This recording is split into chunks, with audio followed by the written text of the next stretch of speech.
welcome to episode 1 of the Stitching Geek podcast. My name is Mallory, and my pronouns are she, her, and hers. So this is episode 1. Welcome. I hope you enjoy your stay here and will stick around as new episodes come out. But let me give you like a brief rundown on what the plan is for this, who I am, where I am, all that good stuff.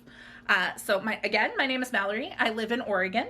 I am a total nerd slash geek.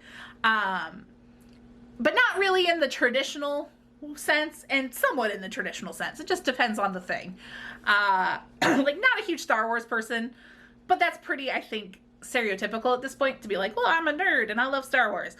But I do love video games, and I love books, and I love doing things that are geeky. You know, I'm not really a sports person and all that kind of stuff, but I am a big geek for crafts. Like, I love watching crafting YouTube. I love watching knitting YouTubes. I like listening to knitting podcasts. I've just really recently been watching a ton of like knitting and yarn podcasts. I kind of fell down a organize my stash rabbit hole, and that's been a lot of fun, and I've found some new people to me. And I just kind of felt like I wanted to join in on the conversation. I have friends in real life who do some crafty things, but not a lot of knitters or things like that. And so I wanted to be able to talk about it and be passionate about it and share it with people who are like-minded. So hopefully that's you. You know, I've had the Stitching Geek blog over at stitchinggeek.com. For a long time, I've held on to that domain, but I haven't really done a ton with it. I'm starting to get back into blogging, but I feel like knitting can also really benefit from YouTube and things like that. So the idea here is that I'm going to try to have some stitching content and probably try to have some geek content. So, you know, if you're only interested in the stitching stuff, if you're only interested in the yarn and fiber arts, cool, we'll do that at the beginning. And then the other stuff will be at the end. So if you want to hop off, you can. No hard feelings. So a little background on my craftiness. I have been knitting for probably since like 2012-ish. So 8, 9 years, 10 years almost, somewhere in there. I learned how to crochet when I was a child. My grandmother taught me, but I was never very good at it. I never really caught on to how to keep track of the stitches in crochet. It's something I want to work on. The joke was always I would start a scarf, and then by the end of it, it was a Barbie skirt because it would just go up like that. So it's something I want to work on. I've been watching some videos because I've had the itch to make a crochet blanket. Not sure why. Maybe I just want to do some granny squares with leftovers. I also have been getting like this urge to make some amigurumi. So that's something I'm hoping to start working on soon. So mostly I knit. After I started knitting, I kind of fell into spinning a little bit. I'm not as passionate about it. I have a wheel. I occasionally like to pull it out. It's a nice thing to do when it's hot out, because you don't have anything like on you. So you'll probably see more of that as the summer months move forward as we get into spring and things.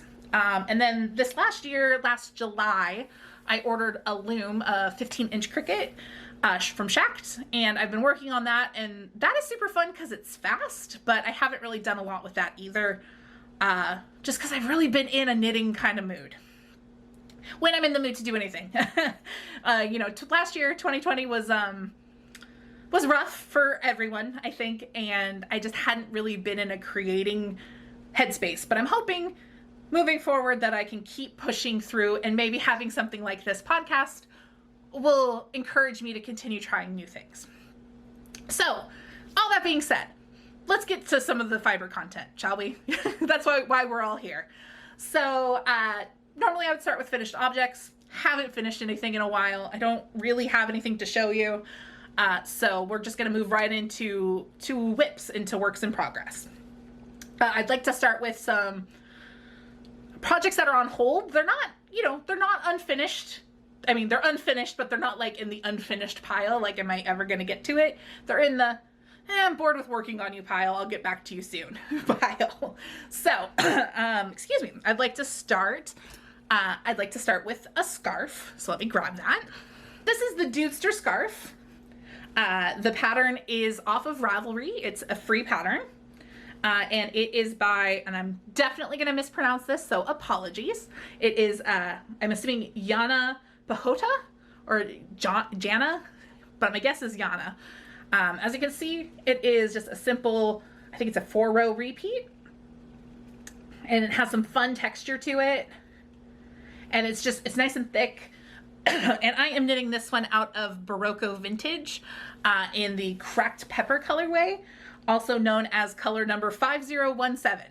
I prefer Cracked Pepper though, because at least it has some sort of description to it. Like I said, I'm making this one for my partner. They have a scarf for me when I first started knitting. I did a cable scarf. It's over somewhere else. It's starting to look a little worse for wear. And I decided they needed a new one, and they agreed. So I've been working on that, but it's been getting kind of boring. It's a gray scarf and a 4-row repeat. So it's not the most exciting thing in the world. Definitely not done. Definitely gonna keep working at it. It'll probably be ready by next winter if I had to guess. But it's a good one to have as I'm watching TV or doing something else. Not sponsored or anything, but if you haven't, Knit Companion is a great help for that, especially when trying to keep track of repeats, because that's usually where I fall off patterns and projects, is that I'll forget where I'm at and I can't read my knitting. So I'll be like, oh, I guess it's done. This way I can actually just keep track of the repeat and do some fun stuff and just make sure I'm on point. So highly recommend. It's super great. Love it. Awesome. So my next project that is on hold is the Strangling Vine Lace Scarf by Nicole Hines.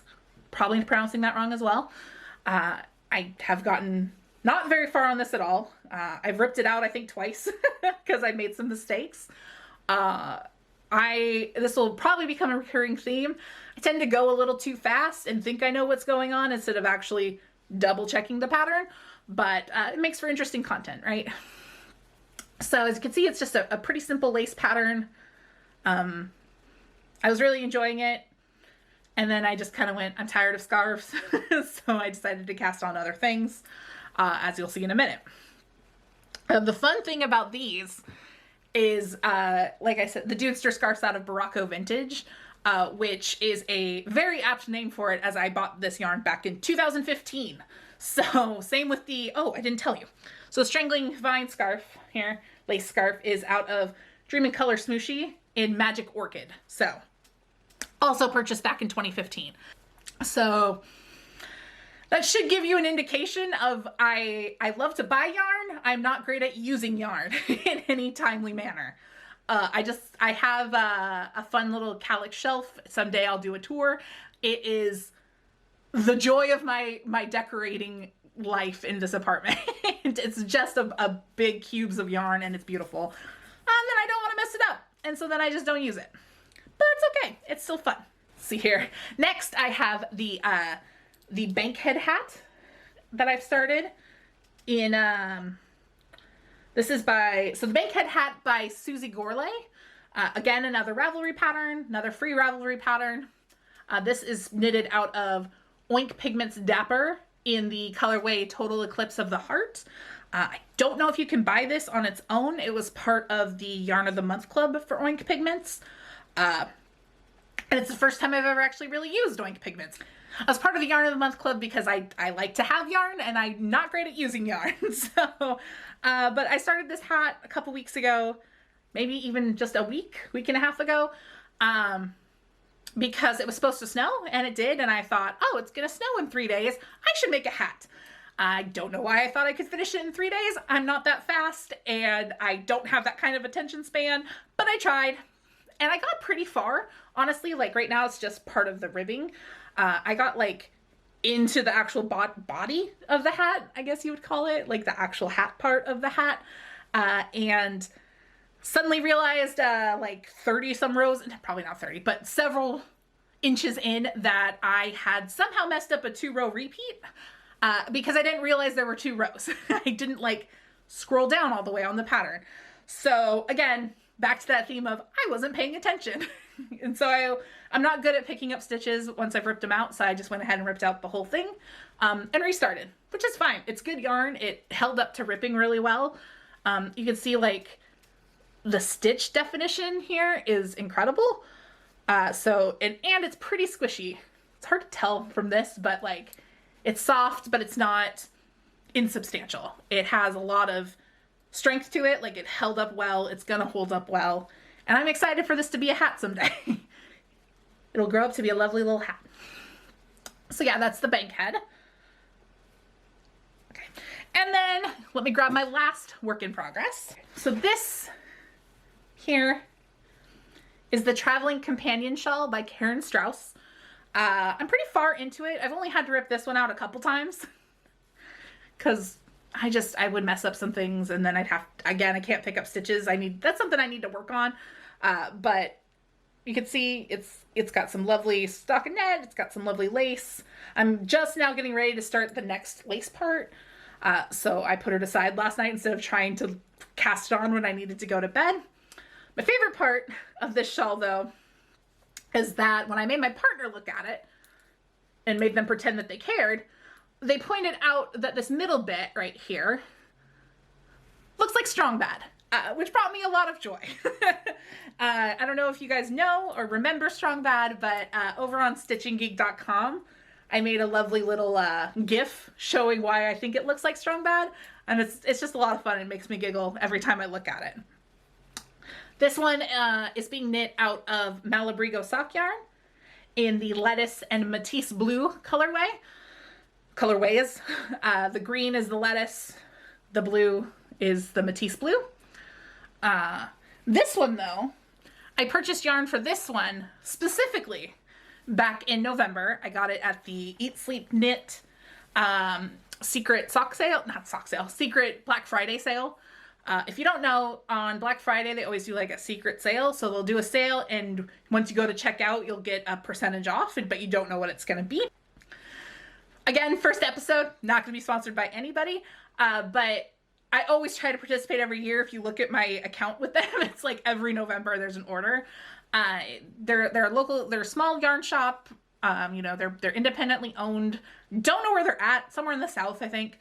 But I love it. They ship fast. They're great. So I bought that yarn in November going, I want to make the Traveling Companion Shawl. This has been in my Ravelry queue for years. I'm going to do it for real this time, I swear. So I purchased it, and I actually cast it on within a couple months, which is pretty good for me, since sometimes it takes me 5 years to cast on some of my yarn. So I will take it as a win. And then I also have a weaving project on the loom. It is a houndstooth scarf that I'm trying to figure out how to do. I'm like pointing to it over here. Hopefully I'll be able to show like a picture of the loom and what it looks like right now, because trying to pick it up and like hold it up is not going to work on a 15-inch loom. That one's being woven out of that Barocco vintage in cracked pepper, and some Cascade 220, like a purple Cascade 220 superwash. The color number is, let me find it, 1947. So very descriptive. I'm still learning how to weave. So the main reasons, like, I had at some point had bought sweater quantities in the Cascade 220 and the Barocco vintage, thinking I was gonna knit myself a sweater. This happens maybe like once a year. I think I'm gonna knit a sweater, and then I buy a bunch of yarn, and then it just sits, and I don't, and then I use it for other projects. Speaking of which, spoiler alert, I have some yarn that's supposed to come today for a sweater that I think I'm gonna knit, but we'll see if it happens. And then, so that's kind of the stitching, crafty side of things right now in my life. The next little bit, hopefully moving forward, I can kind of do like a geek section where I can recommend things. I'm going to try to be super positive on this channel where I can. Like, everything kind of sucks right now in the world with the pandemic. If you haven't heard, with all that stuff, like as of recording this, it's February 2021. Things are hard. So let's shine some light on things that will make people happy, right? So right now I have been rewatching Bob's Burgers, which has been a lot of fun. I've seen every episode of that show many times. I love it. When people who haven't seen it ask me like what I like about it, my main thing is that it really captures family in a way that I don't think other shows do. There are certain things that it's like, it's weirdly honest and truthful to what being a family is actually like, not like this weird you know, stereotype of what family is, but it's also not like a depressing version of family. It's just like, yeah, kids are weird, adults are weird, we're all weird, let's all be weird. It's great. So yeah, highly recommend Bob's Burgers. Plus there's knitting content on there. Anytime there's like a character who knits, I get really excited. So that's my highlight, like, chef's kiss. I would also recommend Taskmaster if you haven't seen it. It is a UK show where comedians slash presenters slash celebrities in the UK will compete in tasks. And then the hosts will decide like who won the task. Like super elevator pitch, but it's tasks that are either really simple, quote unquote, or oddly ridiculous. One of my favorites is one where they had to impress a mayor. Like they had 10 minutes to impress the mayor. And it was such an odd thing and so funny. Highly recommend. A bunch of it is on YouTube on the official Taskmaster channel. Definitely check that out too. Like my partner and I would watch it every single night once we discovered it. It was like our dinner meal, like our dinner entertainment. We'd eat dinner, watch an episode. And then when we ran out of episodes, we're now incredibly sad and tempted to restart it. So highly, highly recommend. Yeah, but that's, you know, that's what I am. That's where I'm at, who I am. Again, I'm Mallory. I'm hoping to do this maybe every 2 weeks or so. I'd like to do every week, but it depends on how much content I have, really. Like, I'm not the fastest knitter in the world, so I don't want to just sit here and go, well, here's the same 4 works in progress a million times. So we'll see. So it might be every 2 weeks, maybe once a month. So feel free to subscribe to if you want to see episode 2. I'd love likes and comments. You know, if you want to ring that bell, I watch a lot of YouTube, a lot of gaming YouTube specifically, and it's always like, ring that bell if you want. No big deal. I just would love if you would just give me a thumbs up if you liked it. That's all. And check out stitchinggeek.com. I will have show notes there of, you know, the yarns that I talked about, anything else that I can think of that, you know, is relevant to what this podcast went over. But again, no sponsorships, nothing like that. I won't use affiliate links unless otherwise noted. But yeah, I hope you stick around. I'm excited for this journey, and I will see you guys next time.